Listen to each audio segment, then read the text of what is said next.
This smells clean. This smells expensive. But it may be one of the most ignored daily habits affecting your body. Most people think perfume is harmless. It's just a smell, right?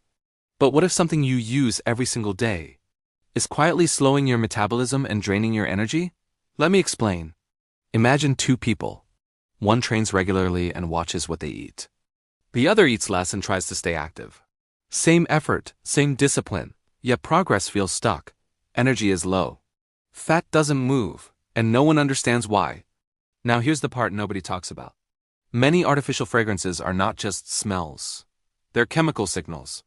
Your body doesn't process them like food. It treats them as something to manage.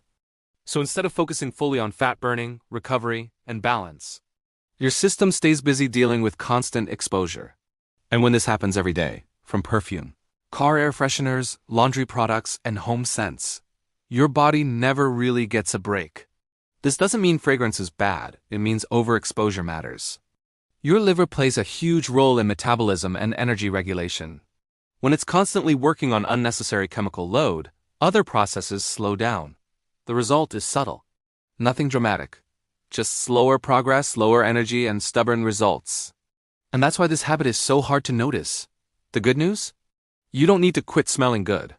You just need to be smarter about how you use these products. First, avoid spraying fragrance directly on your skin. Skin absorbs fast. Clothes don't. Spray your clothes lightly and let them air for a moment before wearing them. Second, be careful with strong scents in closed spaces. Cars, bedrooms, and offices trap air. Ventilation matters more than fragrance. Third, simplify your cleaning and laundry products. Clean does not need a strong smell. Strong scent often means more chemicals staying around longer.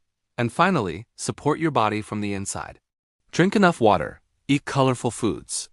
Give your system what it needs to reset and recover. This isn't about fear, it's about awareness. Modern life is full of invisible habits. And sometimes progress isn't about doing more, it's about removing what quietly slows you down. If this video helped you see daily habits differently, like the video. Subscribe for simple science and honest health conversations, and comment below. Have you ever thought about fragrance this way?